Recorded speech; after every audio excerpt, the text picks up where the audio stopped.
Eu sou Mário Persona e essas são as respostas que eu dei aos que me perguntaram sobre a Bíblia.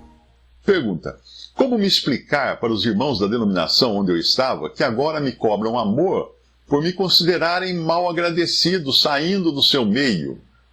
Resposta: aos olhos de Deus não existe uma denominação Assembleia de Deus, como você mencionou, aquela da qual você saiu. Mesmo que dentro dela existam muitos irmãos amados e filhos de Deus. Portanto, você pode até ser grato pelo que alguns desses irmãos individualmente ajudaram você, mas não a organização, que não tem fundamento nas Escrituras.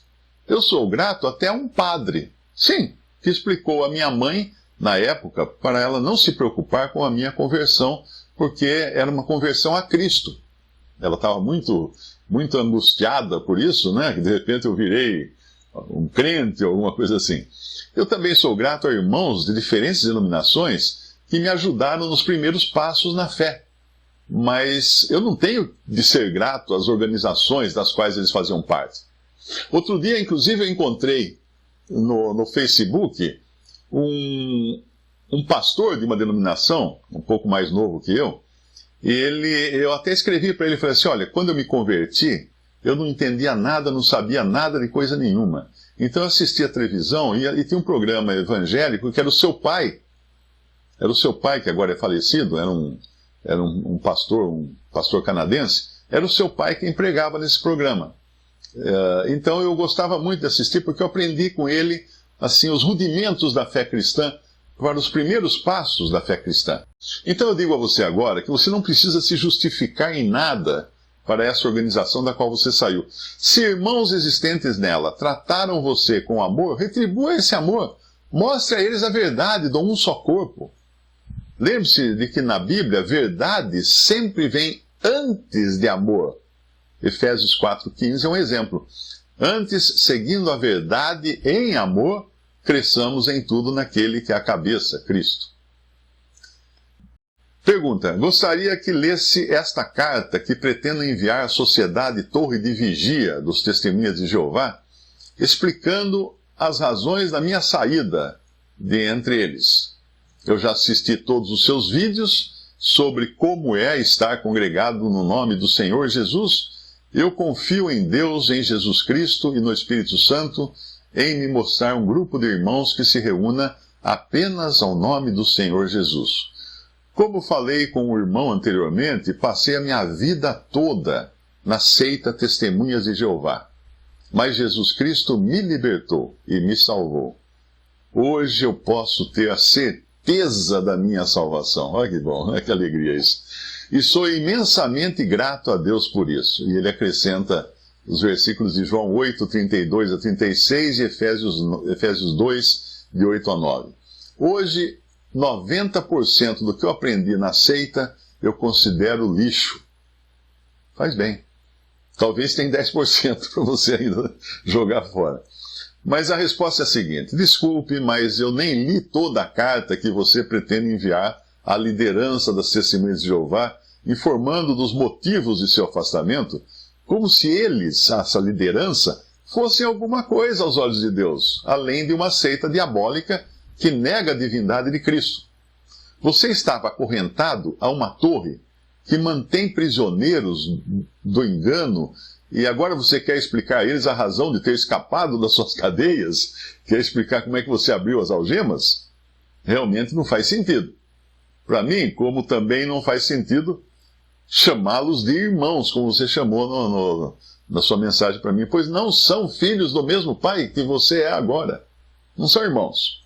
Não são também uma denominação evangélica, como alguns acham. 1 João 3,10 diz: nisto são manifestos os filhos de Deus e os filhos do diabo. E tem, então, filhos do diabo também. Pergunta: hoje as igrejas excluem os excluídos. Os frequentadores das igrejas hoje são os fariseus, pessoas que não vivem o que falam. Cadê as prostitutas? Cadê os homossexuais?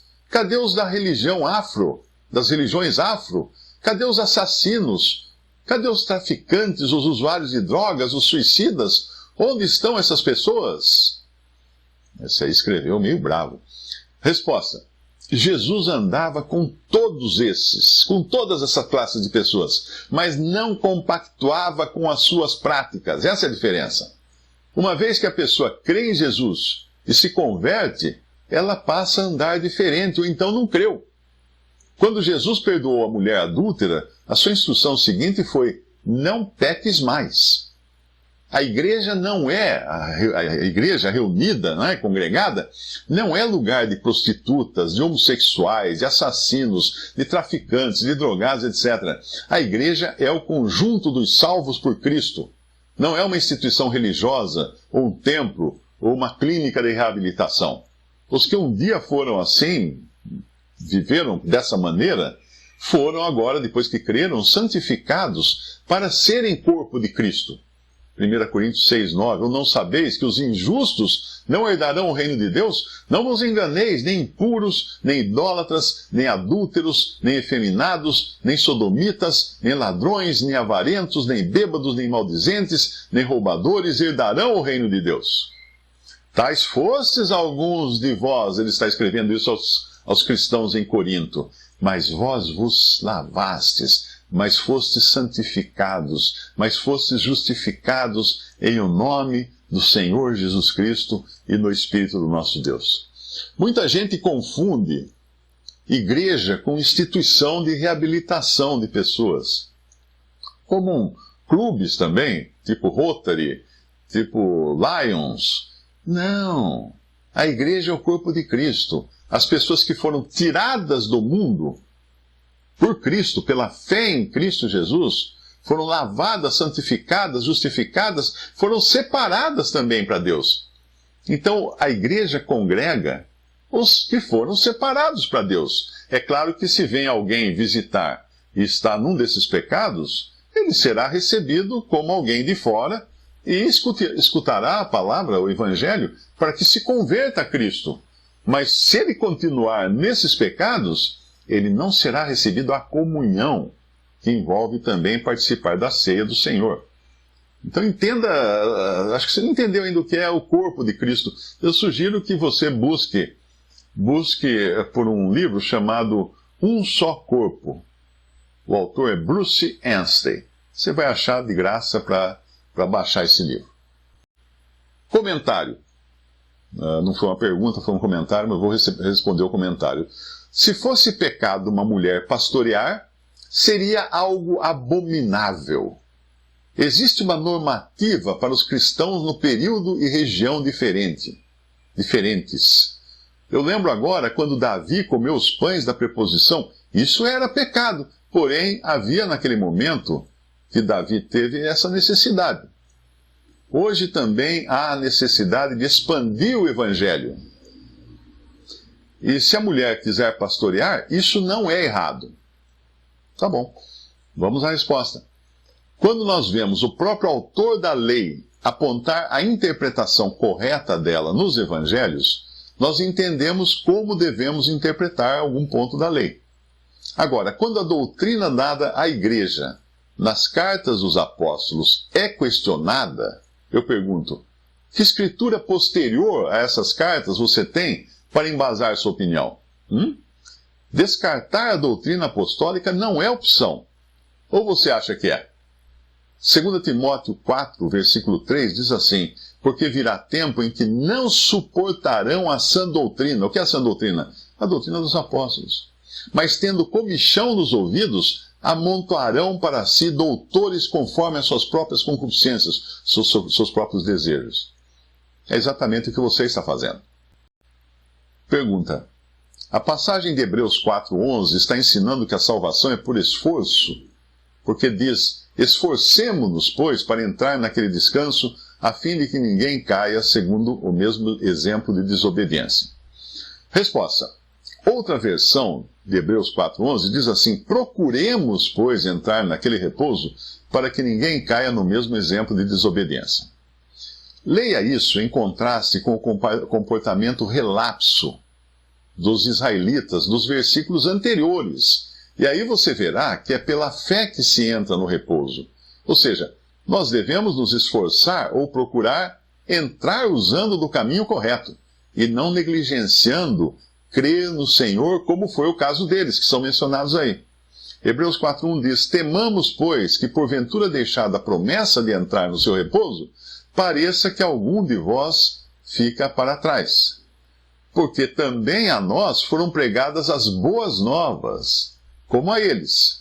Mas a palavra da pregação nada lhes aproveitou, porquanto não estava misturada com a fé. Olha a fé aí. Com a fé naqueles que a ouviram. Porque nós, os que temos crido, entramos no repouso. Tal como disse: assim jurei na minha ira que não entrarão no meu repouso. Percebe que tudo tem que ler o contexto. Não pega um versículo isolado que você não vai entender. Leia o contexto.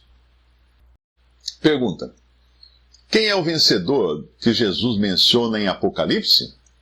Eu tenho aprendido que muitos, apesar de serem salvos, não irão reinar com Jesus no milênio e que ficarão do lado de fora, com choro e ranger de dentes. Isso é correto, pensar assim? Resposta: é um erro considerar alguém salvo pela metade. Ou seja, mesmo depois de ter crido em Jesus, será preciso perseverar e ser vencedor para usufruir totalmente a salvação. Isso é um erro. O ser humano insiste em incluir suas próprias obras, sua própria perseverança, quando ele não considera a obra de Cristo suficiente. Ele não está satisfeito com a obra de Cristo. Em geral, um vencedor no Novo Testamento é aquele que acredita que Jesus Cristo é o Filho de Deus. 1 João 5,5 diz isso. Em outras palavras, um verdadeiro crente. Esse é um vencedor. E assim é também aqui nas 7 cartas de Apocalipse. A fé dessa pessoa a capacita a vencer o mundo com todas as suas tentações e seduções. Talvez em cada uma das cartas a palavra tenha um pensamento adicional relacionado com a condição daquela igreja em particular. Assim, um vencedor em Éfeso pode ser aquele que mostra a genuinidade da sua fé, arrependendo-se quando se desviou do seu primeiro amor. Isso não significa que ele não foi salvo, ou que ele tenha sido salvo só depois de vencer, mas isso significa que a sua superação demonstra a realidade de sua experiência de conversão. Ou seja, se ele é realmente convertido, ele vai superar. Não é que ele vai superar para ser realmente convertido. Entendeu? A ordem dos tratores que não afeta o viaduto. A única maneira pela qual os homens são salvos é pela graça, por meio da fé em Cristo. Todos os salvos comerão da árvore da vida, ou seja, entrarão na vida eterna, em sua plenitude no céu. Não se esqueça disso. Comentário: o irmão está equivocado ou não pesquisou primeiro, antes de dizer que as músicas cantadas pela cantora Marília Mendonça são românticas. Não são românticas, meu irmão. São depravadas e imorais. Eu gostaria que você analisasse alguns trechos das canções que ela compôs e que ela cantava, que ferem as leis do nosso Deus Criador, que é puro e santo, e você incentivando as pessoas a se rebelar contra as Escrituras Sagradas, você está errando. Eu vejo que eu envio este seguido de letras de música para apontar que eram imorais. Ok.